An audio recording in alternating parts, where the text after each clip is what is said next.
نشكر الداعمين وكل عام وأنتم بخير. وانت بخير. الداعمين ورمضان كريم. شكرا وبارك الله فيك وجزاك الله كل خير. نشكر الداعمين. السلام عليكم. نشكر الداعمين وكل عام وانتم بخير.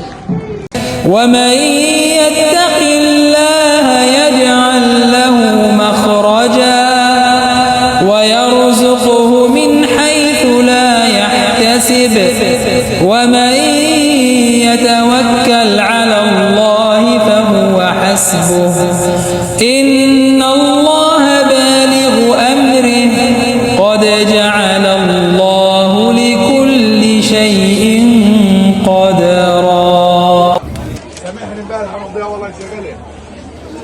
Kenapa Sayyidina Abu Bakar, Sayyidina Umar, Sayyidina Osman dan Sayyidina Ali, 4 orang sahabat yang besar, 4 orang yang antara awal masuk Islam tetapi tak banyak meriwayatkan hadis. Okey? Yang antara yang paling banyak meriwayatkan hadis adalah Sayyidina Abu Hurairah. Sedangkan Abu Hurairah itu hanya Islam ketika di Madinah saja.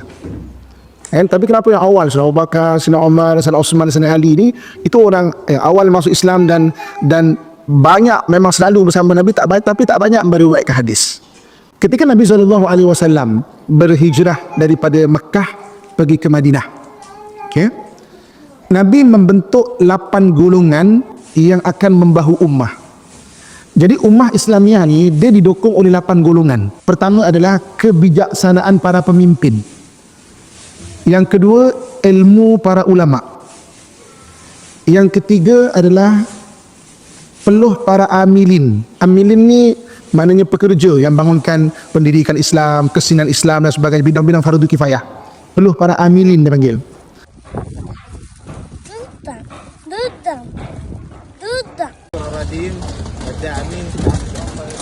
الداعمين وفريق أراطيم كل عام وانتم بخير. شكرا للداعمين وكل عام وانتم بخير. للداعمين وأنتم كل عام وأنتم بخير. وانت بخير. كل عام وأنتم بخير.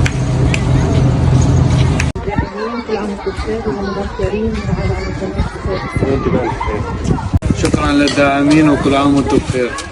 نشكر الداعمين وكل عام وانتم بخير. نشكر الداعمين وكل عام وأنتم بخير. وانت بخير يا عمي. شكرا للمتبرعين وجزاهم الله عن خير الجزاء وتقبل الله منا ومنهم صالح الأعمال والطاعات وكل عام وأنتم بخير. رمضان كريم. نشكر فريق الداعمين وكل عام وانتم بخير.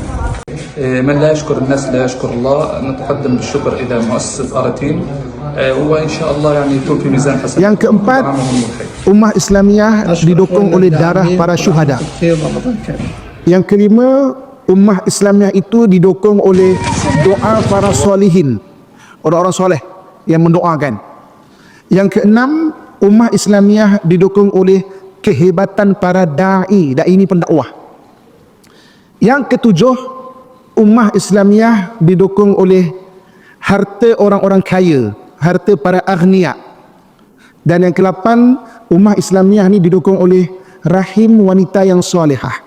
Balik kepada soalan yang pertama yang saya tanya tadi, kenapa Sayyidina Abu Bakar, Sayyidina Umar, Sayyidina Osman, antara orang Sayyidina Ali, antara orang yang awal masuk Islam dan rapat sangat dengan Nabi SAW, tetapi tak banyak meriwayatkan hadis. Sebab apa? Empat orang ni Nabi memang gilap dia menjadi pemimpin, dan memang terbukti di bawah kepimpinan 4 orang sahabat ni, dipanggil Khulafa Ar-Rashidin, Islam tu tersebar sehingga ke 3 suku dunia. Ke mana-mana Islam tu tersebar. 2 kerajaan yang besar waktu tu, Rom dan Parsi, telah tombang ke tangan Islam. 2 laluan besar dunia, iaitu laluan sutera dan laluan rempah, dapat diislamkan oleh para sahabat.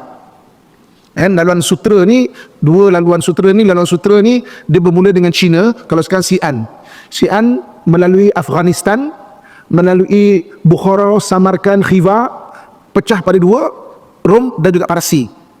Laluan rempah sama.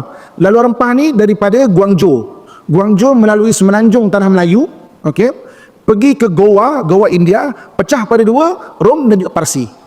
Ini 2 laluan besar dunia. Satu laluan rempah, satu lagi laluan sutera.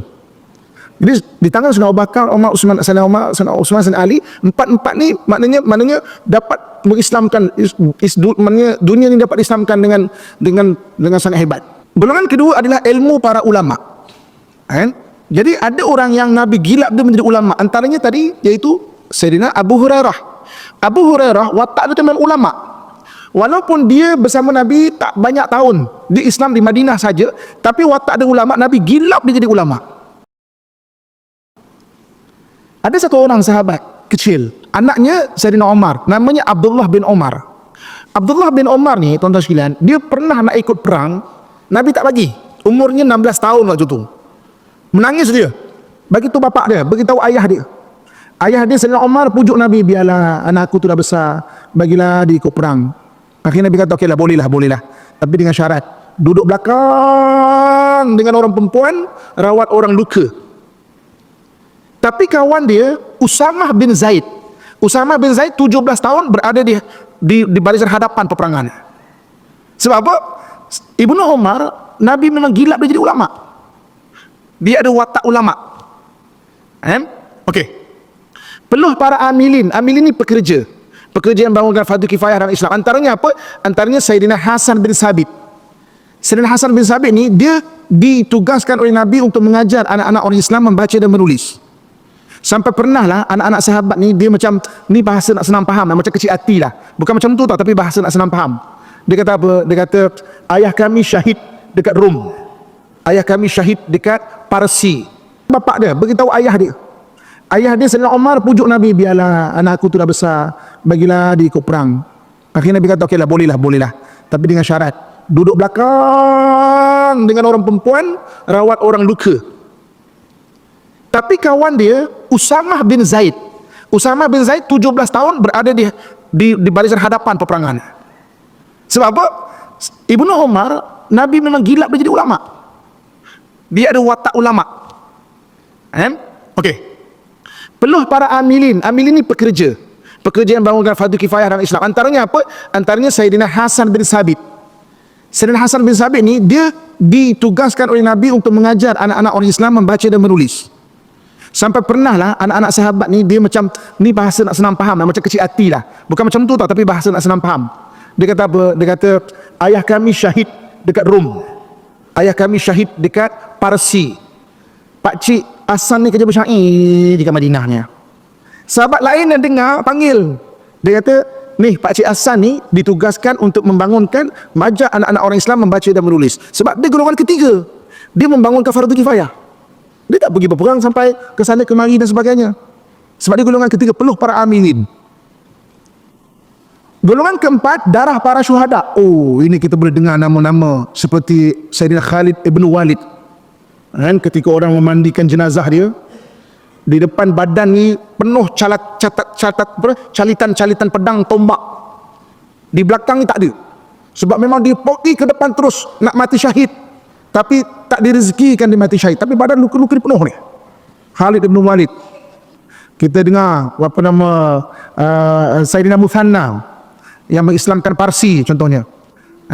Ini antara sahabat-sahabat yang golongan keempat dipanggil darah para syuhada. Golongan kelima iaitu doa para solihin. Doa para solihin ni orang-orang soleh. Kalau kita baca sejarah Madinah dulu, ada satu golongan dipanggil golongan ahli sufah. Ahli sufah ni kerja dia berzikir je. Nak pergi perang badan kurus, tak berapa bermaya, tapi ibadah dia luar biasa hebat dia. Dia ditempatkan oleh Nabi di belakang Masjid Nabawi. Kerja dia berzikir je. Sebab memang doa silahul mu'min, doa tu senjata orang beriman. Tugasnya kau berzikir, doa untuk umat. Itu tugasan dia. Golongan keenam adalah golongan kehebatan para da'i. Da'i ni pun dakwah. Tuan-tuan sekalian, kita jumpa makam sahabat dekat Guangzhou, China sana. Sayyidina Abi Waqqas. Ada yang berpendapat Sa'ad bin Abi Waqqas. Tapi Sa'ad bin Abi Waqqas meninggalnya di Madinah. Itu adiknya Sa'ad bin Abi Waqqas dekat Guangzhou. Tertulis di depan makamnya, kami datang ke negeri China untuk mengislamkan China, dan kami tidak akan pulang lagi ke negara Arab. Satu antara dua pasti akan berlaku, sama ada kami syahid di bumi China atau Islam tersebar di bumi China. Terbukti Islam tersebar. Ini kehebatan para da'i, kehebatan para pendakwah. Golongan ketujuh adalah harta orang-orang kaya, harta para aghnia. Ini contohnya macam Sayyidina Abdurrahman bin Auf. Berniaga. Kemudian infak. Ada yang berbentuk zakat, ada yang berbentuk maknanya wakaf, ada yang berbentuk sedekah, dan sebagainya. Dan mereka ni berniaga betul-betul infak kepada Islam. Sebab itu tuan-tuan sekalian, universiti pertama di dunia milik orang Islam dan adalah hasil wakaf daripada orang-orang terdahulu. Universiti Al-Azhar tu dah 1000 tahun lebih dah umur dia, daripada infak, mana orang-orang yang mewakafkan harta tu. Dan golongan ketujuh dan golongan ke-8 adalah rahim wanita solehah, iaitu ibu-ibu, akak-akak yang berusaha melahirkan generasi-generasi ini menjadi generasi yang hebat. Jadi 8 golongan ni adalah golongan yang membahu ummah. Jadi selepas kewafatan Nabi SAW, 8 golongan ini tetap menjaga ummah, tuan-tuan sekalian. Sampailah kemudian diganti dengan Sayyidina Abu Bakar, Sayyidina Umar, Sayyidina Osman dan Sayyidina Ali. 8 golongan ini bersatu menjaga ummah Islamiah ni. Hebat. Lepas zaman Sayyidina Ali, maka bermulanya kerajaan Bani Umayyah dipanggil. Kerajaan Bani Umayyah juga memang hebat. 8 golongan ini bersatu. Di hujung-hujung kerajaan Bani Umayyah, 8 golongan ini terpecah. Apabila pemimpinnya tidak bijaksana, apabila golongan kedua ulama'nya mengampu, apabila amilinnya pemalas, apabila syuhadanya pengecut, apabila orang solehnya terpisah di bukit-bukit, zikir sendiri-sendiri, apabila pendakwah tidak hebat, apabila orang kayanya nafsi-nafsi, orang kayanya sendiri, kayakan diri sendiri, tak menginfak, dan apabila wanita rosak, pecah ummah Islamiah, tuan-tuan sekalian. Thanks for watching. Like, comment, share. Please subscribe. Make dua and help Gaza. Video agihan bantuan milik Era Team dilarang edit video ini tanpa kebenaran.